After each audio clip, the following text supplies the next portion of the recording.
Hi, thank you very much, Peter, and thanks to both of you, Peter and Jeremy, for organizing this. I'm very much enjoying the conference so far. My talk is part of this joint project that you just heard about in the previous talk. So as Reyer briefly mentioned, we were interested in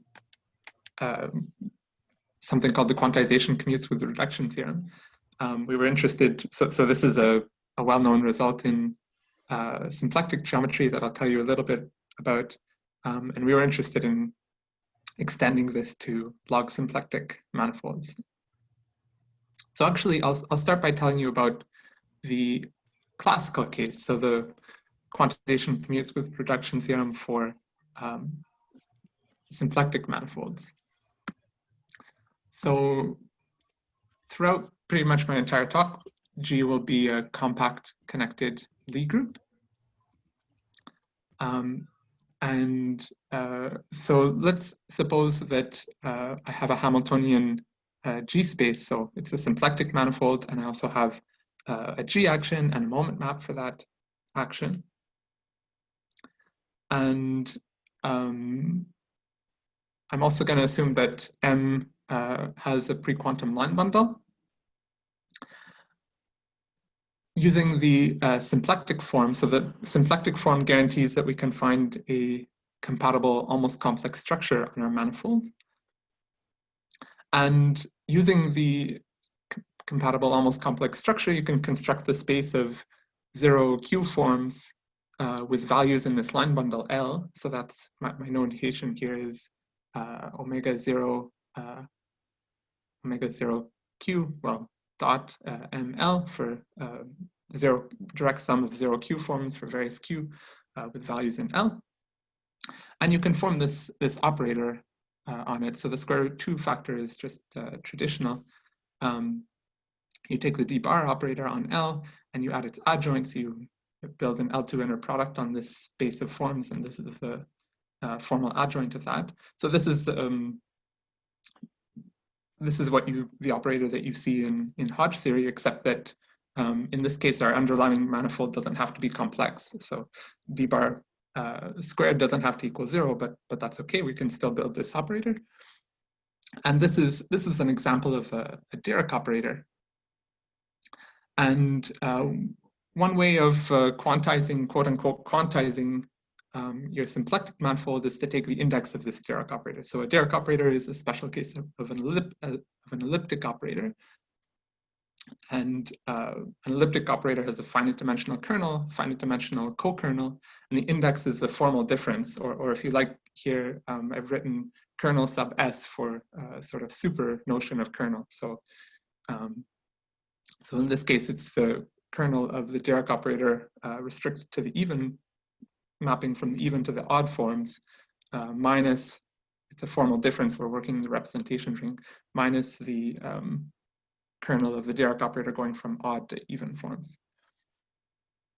Okay, so so as I said, everything is G equivariant, so kernel and co-kernel are representations of G. You can take their formal difference in the representation ring and end up with an element of the representation ring. Maybe I should make a comment. So probably most people in this audience have seen some version of geometric quantization before. And this might be a little bit different from what you're used to seeing, but it's closely related to more common definitions in lots of cases. So if your underlying manifold is actually Kähler, then one of the standard ways that you might try to quantize M is by taking holomorphic sections. So the kernel of this d bar L operator, holomorphic sections of L. And there's a theorem, Kodaira vanishing theorem, that tells you that at least for sufficiently high tensor powers of L, the index of this operator equals the kernel of the d bar operator, equals the dimension of the space of holomorphic sections. So that's kind of the relationship between version of geometric quantization defined in terms of Kähler polarization and this definition here. Okay, and we can do a similar thing for the reduced spaces. So you can take symplectic quotients. I'm assuming here that symplectic quotient is smooth, which is not always the case. You have to do something a little bit more complicated if it's not smooth. And you can define a similar Dirac operator on these symplectic quotients. And then this is the big theorem, first conjectured by Gilman and Sternberg. They proved it in the Kähler case. And this particular statement was proved by Meinrenken in the case where the reduced spaces are smooth, Meinrenken, Sjamaar, in the general case, and many other people have worked on it, and it's been generalized in various directions. It's called the quantization commutes with reduction theorem, and it gives you a formula for this element of the representation ring Q of M. It gives you a formula for its decomposition into irreducible representation. So the multiplicity of the irreducible representation associated to some dominant weight lambda is the quantization of the reduced space in this sense above, taking the index of the operator on the reduced space. So this is the classical quantization commutes with reduction theorem. And right, as I said at the beginning, in this project, we were interested in trying to extend this to log symplectic manifolds. So I'll go very briefly through what a log symplectic manifold. I probably don't need to say very much because we've already had multiple talks covering various aspects of this. Maybe the main thing I should say is that we're working in the real setting. So some of the other talks worked in the complex setting. So for us, the divisor, so it's always going to be a simple normal crossing divisor. So we have a collection of smooth real hypersurfaces. So they're real codimension 1 in our manifold.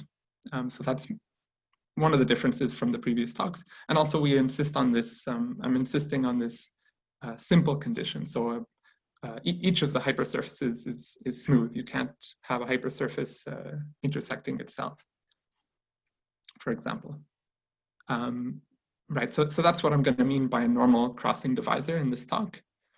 And if you have such a normal crossing divisor, I'm using slightly different notation from Reyer, so I apologize for that. But yeah, so it's known that the space of vector fields that are tangent to all the hypersurfaces in this divisor form the space of sections of a smooth vector bundle over the manifold. And you can take the dual vector bundle, that's what I'm writing, T star subscript Z of M. And you can build a de Rham complex. This is a special case of the Lie algebroid de Rham complex. And I'll refer to these as log differential forms. And so I'm going fairly quickly because some of this was already covered, but a log symplectic form is just a closed 2 form in this complex such that the corresponding map from the algebroid to its dual is an isomorphism. This was studied by many people, and in particular, the references that we kind of studied, read, and made us interested in these questions were by Gilman and co-authors and Gualtieri and co-authors. Right. Yeah, so I'll say briefly what I will mean by Hamiltonian action. I'm going to assume from now on that our normal crossing divisor admits defining functions. So for each hypersurface in the divisor, you can find a function, globally defined smooth function on M that vanishes exactly on that hypersurface to first order. And so there's this slight complication in formulating the condition to have a moment map for an action of a group to be Hamiltonian. So you can write down the moment map equation, and it makes sense at least on the complement of this divisor. And then one would like to put some condition near the hypersurfaces in the divisor. And the problem is that the left-hand side of this equation can have a pole along those hypersurfaces. So to quantify these poles, we can introduce this thing that I'm calling C sub Z, which I guess Gilliman and co-authors called the modular weight associated to the hypersurface. So you take the residue of this symplectic form. So I forgot to mention, but these log differential forms, you can think of them as differential forms having poles along these hypersurfaces. I guess people in this audience know that already. So you can take the residue of this symplectic form, that gives you a log1 form on the hypersurface with respect to the induced divisor on the hypersurface. And then you can take its contraction with generating vector field for this group action. So psi is an element of the Lie algebra here, and psi sub z is the vector field induced on the manifold z. And yeah, so using the Cartan formula, you can check that C sub z is locally constant, and it also has to be G-equivariant, and hence it has to be it has to take values in the center of the dual of the center of this Lie algebra. Okay, and then our condition for this manifold to be Hamiltonian is that you have the moment map. You have a moment map which satisfies the moment map equation on the complement of the divisor, and then there's also this condition that this particular sum, this kind of renormalized version of the moment map, has to extend smoothly to the whole manifold. Yeah, so these logarithmic terms are blowing up near the hypersurfaces. Yanni, quick question. So this is equivalent to having a Poisson moment map, right? If you think of your underlying log symplectic manifold as being a Poisson manifold with a very nice, that is almost symplectic, right? Is that true? That's a good question, but I don't remember. The Poisson moment map, would it be defined everywhere on the manifold? Yeah, okay. I see. Yeah, for me it would be. So I guess I see. Okay. I think I don't want to take up too much time, but okay, yeah, maybe we can think about it more in the breakout room too. Okay, yeah. Okay, yeah.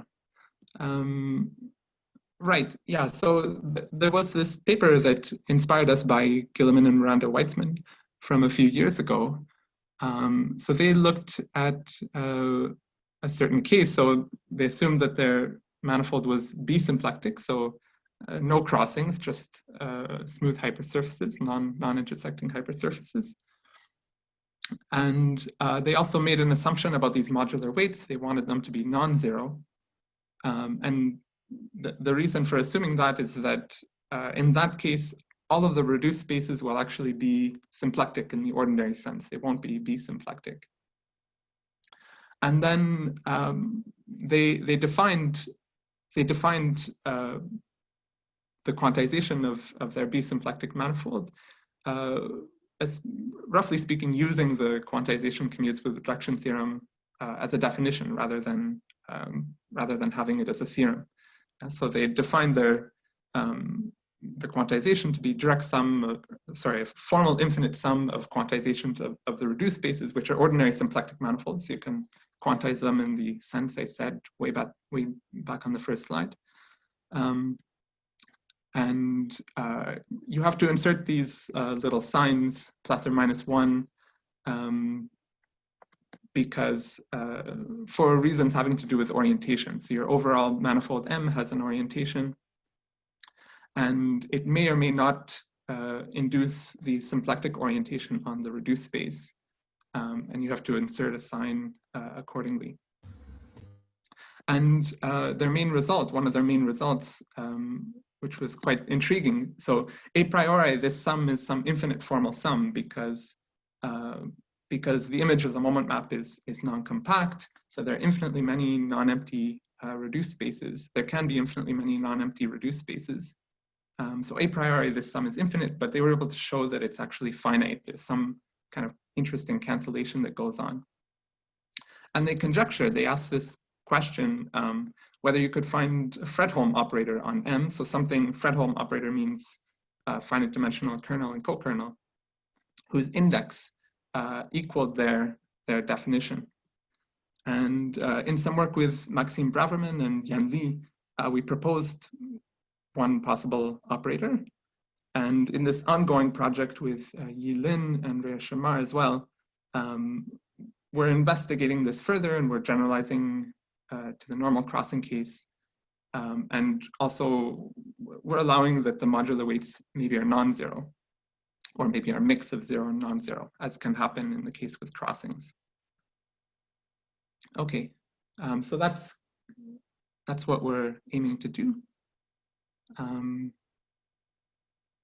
And our approach is based on a small observation. So we noticed that,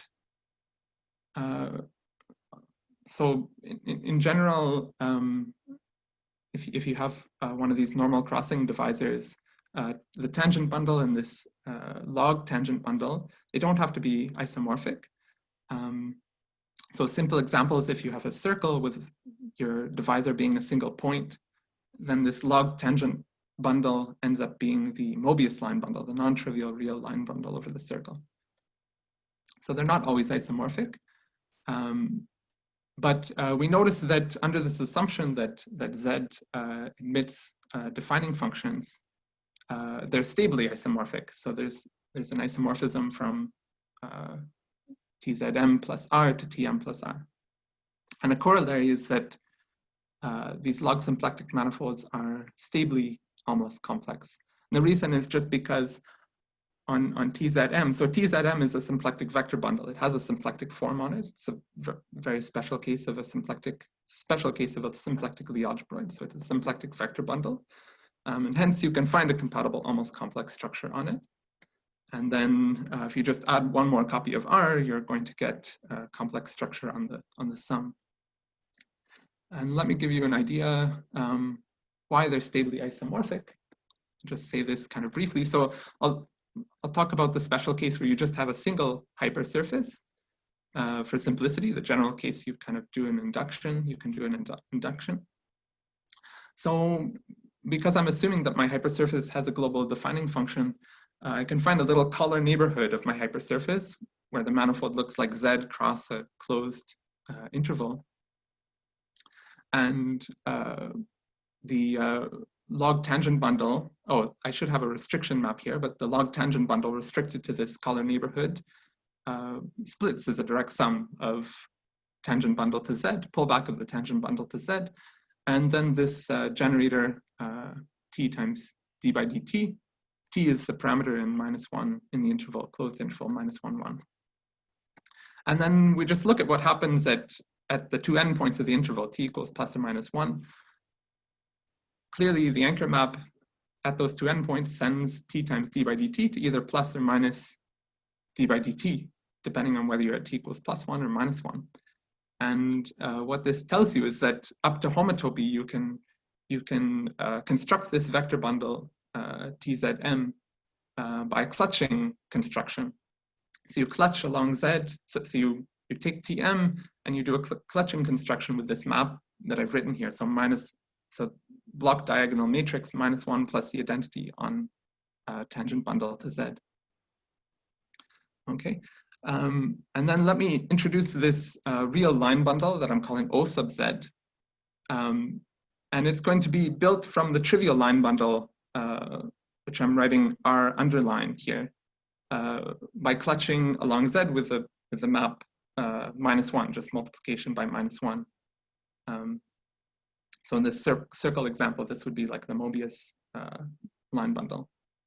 And then you take the direct sum of these two vector bundles, real vector bundles. It's built by clutching with this map -1, direct sum -1, direct sum identity of TZ.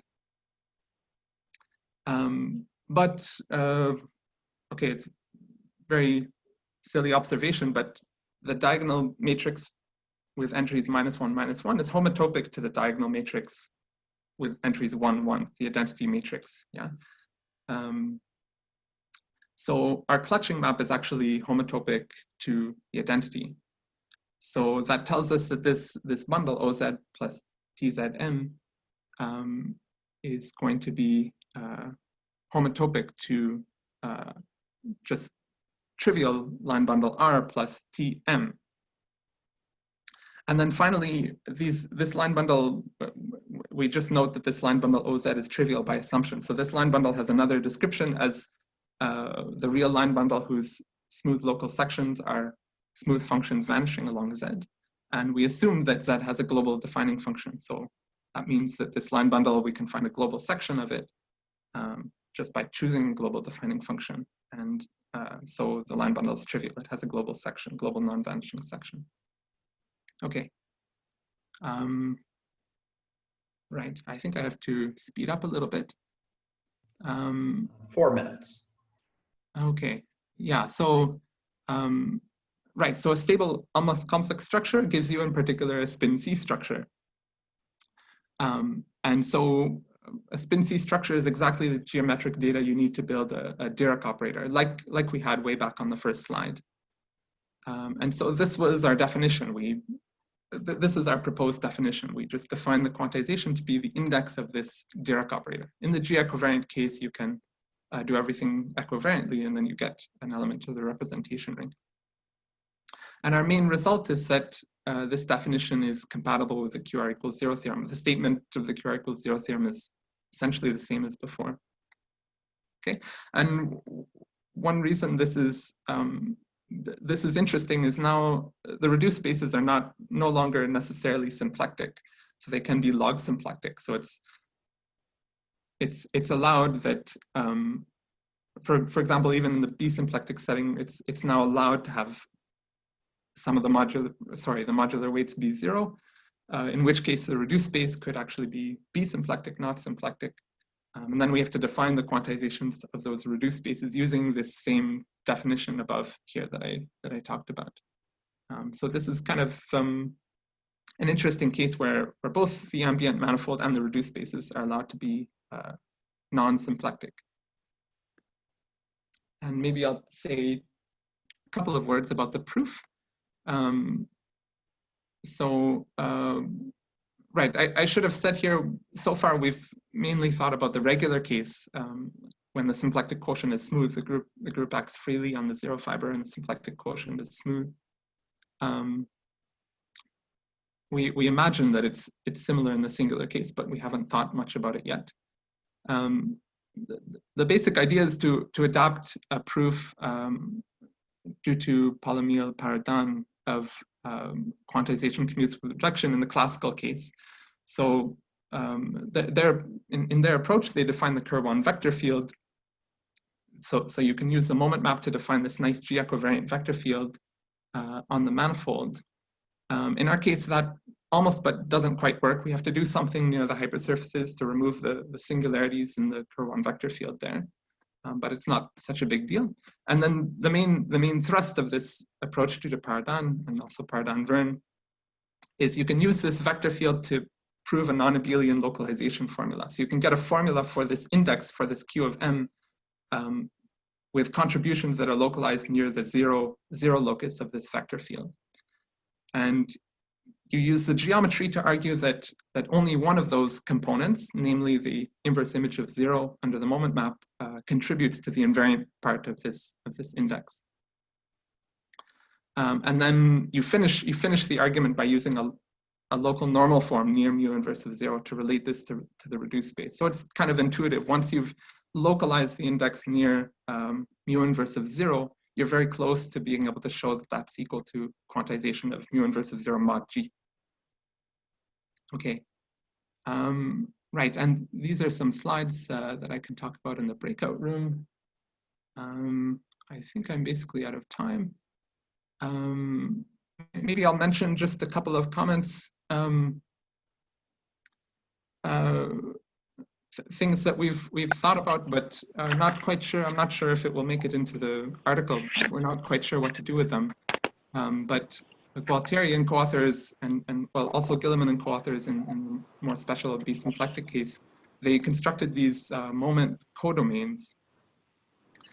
So they, under some assumptions, they explain that you can you can sometimes extend the moment map to the entire manifold, including the hypersurfaces, if you allow the moment map to take values in some new codomain that you have to construct based on the geometry of M.